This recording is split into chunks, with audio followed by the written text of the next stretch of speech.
الحمد لله وصلى الله على نبينا محمد وعلى آله وسلم أما بعد فنبدأ إن شاء الله. Nous prenons un nouveau hadith. On va mettre ça plus en bas, Inch'Allah.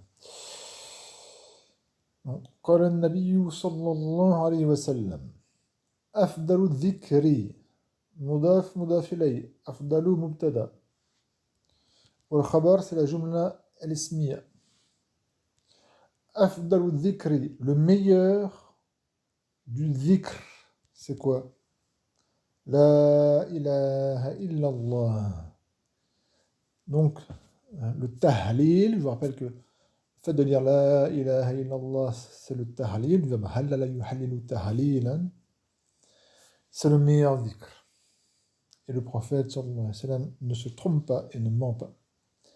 Wa afdalu du'a.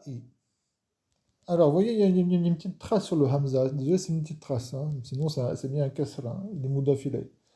Wa afdalu ad-du'a'i. Wa afdalu ad-du'a'i, alhamdulillah. Pareil, afdalu c'est mubtada il mudaf, ad-du'a'i mudafilay, majrour. Et la jumla al-ismiya, khabar, fi mahal al-raf. Parce que alhamdu, c'est le mubtada, wa lillahi, c'est le jumla. متعلق بمحذوف خبر. Et le meilleur de la dua, de l'invocation, c'est quoi? C'est cette parole-là, alhamdulillah. Alors on va expliquer ça, Inch'Allah. Comment ça se fait? Parce qu'on peut se poser la question. Comment ça fait que le meilleur de ad-dua ici, dans le sens demander quelque chose, c'est alhamdulillah. Pourtant, quand on dit alhamdulillah, qui veut dire la louange est à Allah, il n'y a pas de demande. C'est pas comme astaghfirullah. Quand je demande pardon à Allah, il y a une demande. Quand je demande quelque chose à Allah, je dis une demande. Là, apparemment, il n'y a pas de demande. C'est juste un ta'zim. Je veux dire, je magnifie Allah Azza wa Jalla. La louange, al-hamd, ça implique al-hasan. Al-hasan, c'est le fait de citer en bien, notamment Allah Azza wa Jalla, avec un shukr ou al-hub, avec un amour, et avec un remerciement et un amour. Et tout va se placer dans le remerciement, Inch'Allah. On va expliquer pourquoi, alhamdulillah, eh bien, c'est bien une dua. Et comme a dit le prophète, sallallahu alayhi wa sallam, wa afdalu dua, alhamdulillah. Donc la meilleure dua qu'on a à faire, la meilleure demande à Allah à faire, c'est de dire alhamdulillah. Vous comprenez que quand on dit alhamdulillah, c'est dire qu'on se contente de ce que Allah nous donne. On sait très bien que Allah sait de quoi on a besoin mieux que nous. Donc pourquoi demander ce que lui il sait de ce quoi on a besoin et mieux que nous? Alhamdulillah. La louange est à Allah. Je me place toute ma confiance en Allah Azza wa Jalla. Je sais qu'il a connaissance de tout. Contrairement à ce que les gens du livre, les gens de la Bible disent sur Allah, sur Dieu, comme quoi il s'est reposé, waliyadhu billah, comme quoi il a fait ceci, cela, et il s'est trompé ou autre. Sans qu'ils s'en rendent compte, ils blasphèment envers Dieu. Dieu n'a aucun défaut. Il ne dort pas, il n'a pas besoin de sommeil, il n'est pas touché par la fatigue ni rien. Il est l'incréé. C'est lui, toute la force et toute la vie vient de lui. Il n'oublie rien, il sait tout ce qui se passe, même la plus petite fourmi qui se déplace dans la nuit la plus sombre, il la sait, mais même ce qui est au plus profond dans nos cœurs, et même ce que nous, on ne sent pas, ce qui est en nous, il le sait. Et donc il sait de ce qu'on a besoin, et il sait ce qu'il nous donne. Alhamdulillah, la louange est à Allah. Ce hadith, rawahu Tirmidhi, il a été rapporté par Tirmidhi, wa Ibn Hibban, même dans le sarf avec un fatha. Bien sûr, il y a un shadda sur le bas, Hibban, Ibn Hibban. Donc il a été aussi rapporté par Ibn Hibban fi Sahih, dans son Sahih. Donc Ibn Hibban il a dit qu'il était Sahih, ce hadith. Wa hassanahu, et a déclaré qu'il était bon, qui est Al-Barawi, Muhayy Sunnah Al-Barawi, rahimahullah, ainsi que qui Ibn Hajar al-Asqalani, ainsi que Al-Albani et Shu'aib, c'est-à-dire Shu'aib ibn al-Arnaout. Petit 1, hop, alhamdulillah. Vous voyez en dessous, hop, ici, là. Fa'lam annahu la ilaha illallah. Allah Azza wa Jal a dit dans Surat Muhammad, comme vous pouvez voir ici, c'est le nom de cette sourate, Astaghfirullah. Désolé. Hein. La ilaha illallah. au verset 19, Allah Azza wa Jal a dit Fa'lam annahu la ilaha illallah. Regardez ici. Hein. Alors sache que la ilaha illallah, il n'y a pas de divinité par droit sauf Allah. Dans cette parole-là, il y a arba'un hasana. Arba'un hasanatan bi niyyatil Qur'an. Quand on dit la ilaha illallah et qu'on sait cette niya, que c'est un aussi comment dire, une partie de ce verset, donc c'est le Coran, on a 40 hasanat. Pourquoi? Parce que pour chaque mot, il y a une hasanat. Et dans la ilaha illallah, il y a la qui est un mot, ilaha, deuxième mot, illa, troisième mot, et Allah, quatrième mot. Donc on a 40 hasanat. Certains pensent, comme je l'ai dit, hein, que dans le hadith, le mot harf, c'est-à-dire une lettre d'un mot. Non. Les Arabes, quand ils disaient le mot harf, c'est-à-dire c'est dans le sens un mot et pas une lettre. C'est devenu harf dans le sens une lettre d'un mot, dans la science du nahou et du surf. Mais le hadith, il faut comprendre, pour chaque mot, il y a 10 hasanat, et non pas pour chaque lettre. Barakallahu fik. Donc quand on dit la ilaha illallah, on a 40 hasanat. Si on fait ça avec, c'est avec l'intention que c'est du Coran qu'on dit. Plus, ça équivaut aussi, comme on a vu dans un hadith, à une sadaqa. D'accord? Le prophète sallallahu alayhi wa sallam, et le fait de dire une fois la ilaha illallah, c'est une sadaqa. Donc le grand mérite de dire la ilaha illallah est notamment de mettre une niya comme quoi c'est en plus du Coran.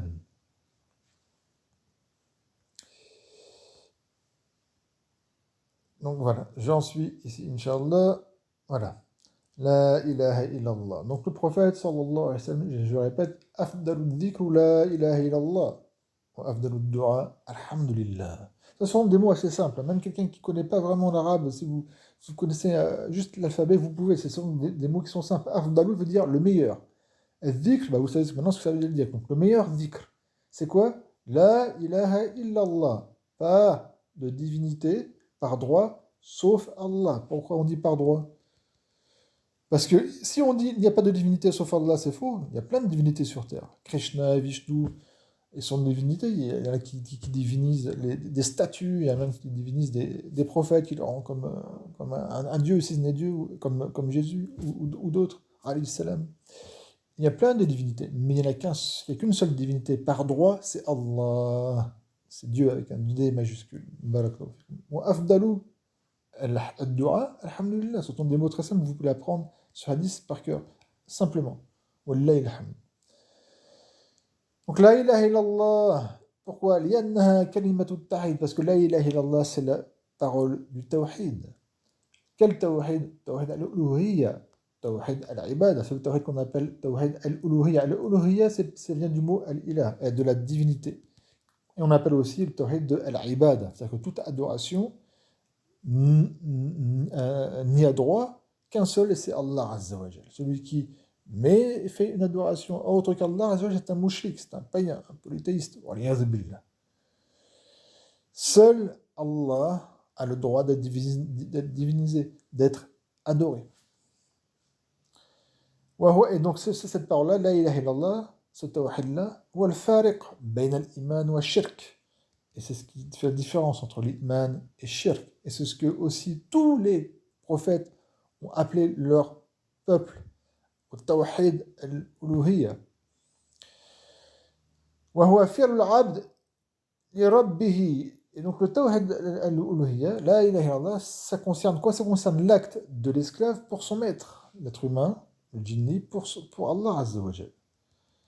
C'est-à-dire que toute adoration, l'adoration, c'est un acte de la créature envers le Créateur. Alors que, alhamdulillah, comme on va voir, on va dire, ça concerne l'acte d'Allah envers sa création. Parce que quand on dit la louange d'Allah, c'est par rapport aux actes qu'il a fait, aux dons qu'il nous fait. Et le premier et le plus grand don, c'est al-iman, c'est la foi, al-islam. Et bien sûr, les bienfaits qui sont moindres que cela, comme des bienfaits terrestres, comme le fait d'être en bonne santé, etc. Donc, maintenant on vient à Alhamdulillah. Alhamdulillah, c'est une dua, c'est une invocation. On demande quelque chose. On voit bien qu'apparemment, quand je dis la louange à Allah, comme j'ai expliqué, il n'y a pas de demande. 9 minutes. c'est une invocation de dua. Pourquoi? لأن من حمد الله يحمده على نعمته الدنيوية والأخروية. Parce que celui qui, le verbe hamida, donc qui loue Allah, c'est-à-dire qui dit Alhamdulillah, qui loue Allah.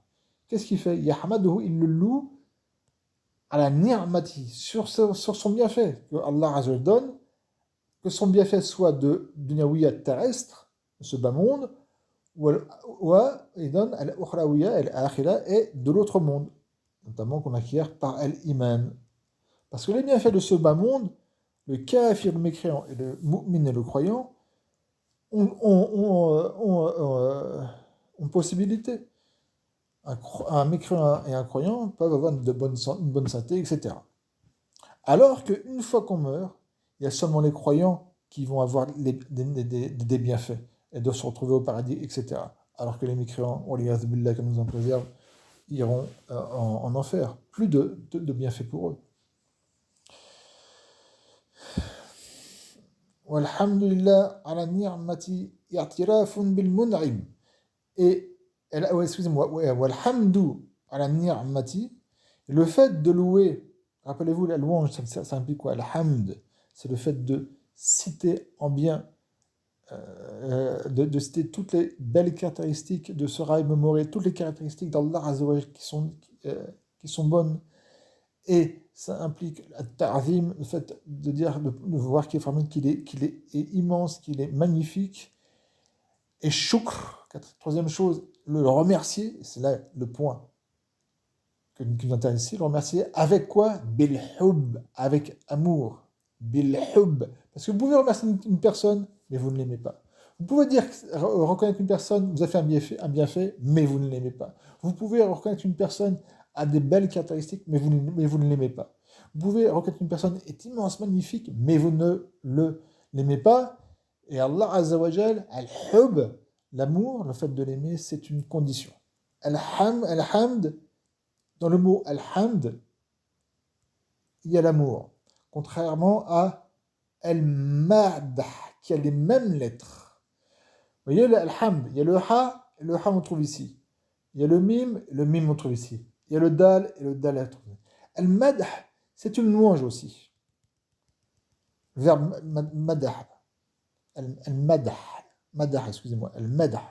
Al-hamd ou al-madah. C'est quoi la différence entre le madah ou al-hamd? C'est l'amour. D'ailleurs, on dit en arabe que le poète, al-sha'ir, il peut faire, entre guillemets, quand je dirais en français, les louanges. Je n'ai pas trop utilisé dans ce contexte-là les louanges, mais dire les bienfaits, honorer par la parole un roi, un prince, quelque chose, mais il ne l'aime pas. Et pourtant, il ne l'aime pas. Mais il va le glorifier. Mais il ne l'aime pas. Et donc, on ne va pas dire qu'il fait du hamd, mais on va dire qu'il fait du madah. Alors, quand on rajoute ceci avec l'amour, ça devient du hamd. À savoir que le madah aussi, ça peut être fait avec amour ou sans amour.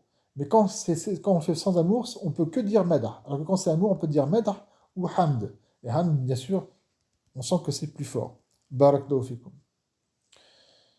Donc, walhamdu, le fait donc de louer, notamment Allah Azza wa Jalla, à la ni'ma, sur le bienfait, c'est quoi? C'est une reconnaissance, une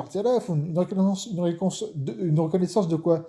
Bil mun'im, de celui qui donne la ni'ma, du bienfaiteur, qui est Allah Azza wa Jalla. Donc quand on dit alhamdulillah, quand on dit ça, on reconnaît la bienfaisance d'Allah Azza wa Jalla. Donc tout ce qu'il nous donne, tout ce qu'il nous donne et tout ce qu'il nous a donné, qu'on lui ait demandé ou non. Et c'est aussi le fait de louer Allah Azza wa Jal, c'est aussi talaboun, une demande en soi-même. Pourquoi lil mazid minhu, une demande qu'il nous augmente de cela.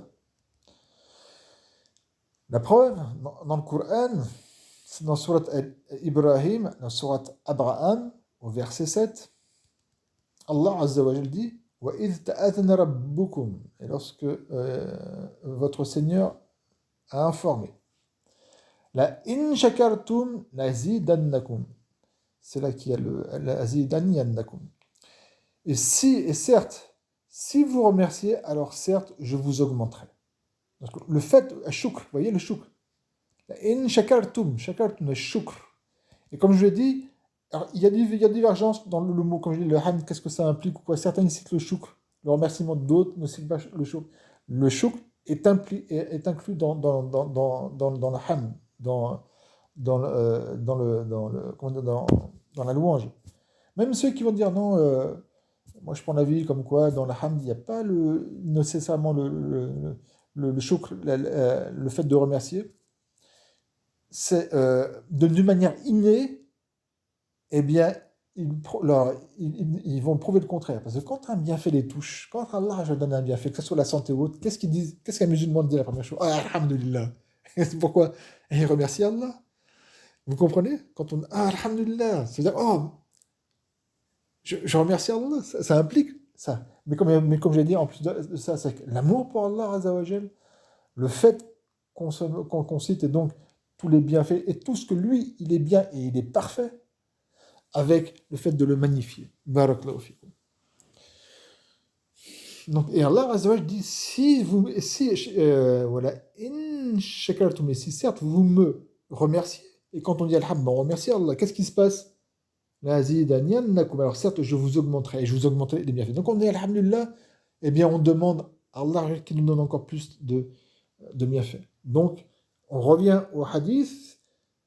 Afdalu du'a, la meilleure des du'a, ce qu'on peut demander à Allah Azzawajal, c'est quoi? C'est de dire alhamdulillah. Et on s'en remet totalement à Allah Azzawajal. Et comme je vous l'ai dit, quelqu'un qui a rida, la satisfaction qui est plus élevée que as-sabr, l'endurance, la persévérance, la résilience, c'est plus élevé. Parce que le sabir, celui qui patiente, qui fait du sabr, il retient son nefs à s'emporter. Mais il aimerait bien changer, que son état change. Alors que le radi qui est au-dessus, celui qui est satisfait, il ne retient pas son nefs, il ne retient pas son ego ou autre. Il va pas se mettre en colère. Il accepte de ce que Allah a décrété pour lui. D'une, et de deux, il n'aspire pas à ce que son état change. Et qu'il soit, par exemple, s'il est malade, non, si je suis en bonne maladie, si je suis malade, c'est que Allah l'a décrété et que c'est qu'il y a un bien en ça. Et je l'accepte. Alhamdulillah. Allah, comme le Nabi sallallahu alayhi wa sallam, et comme le prophète sallallahu alayhi wa sallam, il disait, As'alullah, Allahumma as'aluka ar-rida badal qada. Oh Allah, je te demande le rida badal qada. Je te demande donc la satisfaction après le décret. Parce que la foi a des niveaux. On y reviendra en détail avec le rida ou as-sabr. Ensuite, dans le verset, je finis le verset. Voilà, in kafartum in azabi la shadid. Avec un fatha sur le lam. C'est un lam tawkid. متزلح ici. Et donc Allah Azza wa Jalla dit donc voilà, in kafartum, et si vous mécroyez, kafartum, faites du kufr, la mécréance. Et là, la mécréance c'est pris au contraire du remerciement. Inna azabi la shadid. Alors certes, mon châtiment, la shadid, est certes douloureux.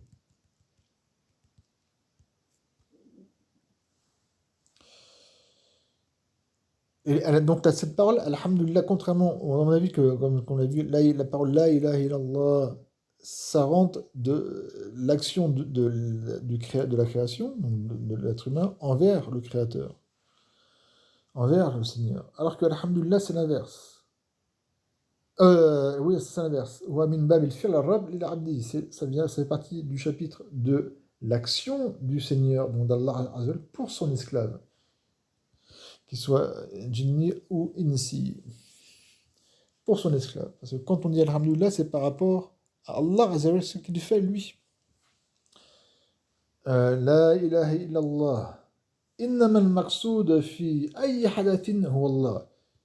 Certes, ce n'est que al-maqsoud, ce qui est visé, le but, dans chaque événement qui se produit, que nous, on doit faire, ce qui est visé, c'est Allah Azza wa Jalla, lui qu'on veut. Ça, c'est l'adoration. Alors que, alhamdulillah, innama al-hub min ay hadath lillah. Alors que l'amour n'est que pour chaque chose qui se produit et que Allah produit et fait, Donc l'amour doit être pour qui? Pour Allah Azza wa Jal. Et là, comme je l'avais dit, Ar-Radi Hamidun Haqqan. Ar-Radi, c'est celui qui fait Ar-Rida. Il est Hamidun, il fait le Hamd, il loue Allah, il fait la louange à Allah Haqqan, réellement. C'est lui qui l'a fait vraiment, d'une manière, on va dire, parfaite. Wa Sabir, alors que le Sabir qui est un degré en dessous, mais c'est louable, mais c'est en dessous. Kadhimun Jaza'a. Il retient le fait euh, qu'il ne soit, comment tu vois, le fait qu'il ne soit pas satisfait. Il se retient, et il se retient le fait de s'emporter. Et c'est louable. Le sobre, il est louable, mais ce qui est plus louable, ce qui est plus élevé, c'est Ar-Rida. Barakallahu fikum. Subhanakallahumma bihamdik la ilaha illa ant. Astaghfiruka wa atubu ilayk.